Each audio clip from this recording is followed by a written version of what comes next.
The year was 1914. Europe was a powder keg of tension, a continent on the brink of an unprecedented and devastating global catastrophe.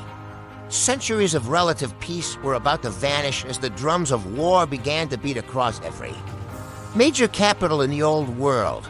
For primary forces drove the world toward conflict, militarism, secret alliances, imperial greed, and a surging wave of aggressive nationalism. The spark was struck in Sarajevo. The assassination of Archduke Franz Ferdinand ignited the tangled web of treaties that dragged nations into war. The world split in two. The Allied powers led by Britain, France, and Russia stood against the Central Powers of Germany and Austria-Hungary. Borders became battle lines. From the North Sea to the Alps, millions of men were mobilized for a war they thought would be short. Instead, the conflict ground into a brutal stalemate. In the mud of the Western Front, soldiers lived and died in sprawling networks of trenches.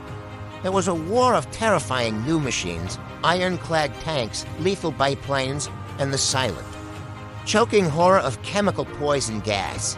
By 1917, the scales tipped. Fresh American troops arrived in Europe, bringing a surge of resources and hope to the exhausted Allied lines, faced with internal collapse and military exhaustion.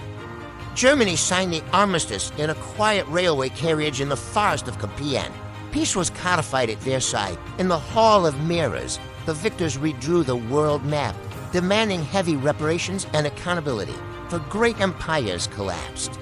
And new nations were born from the ruins. The world was forever changed. But the scars would remain. The Great War left a legacy of sacrifice. We remember the millions lost, so that we may never forget the true cost of global conflict.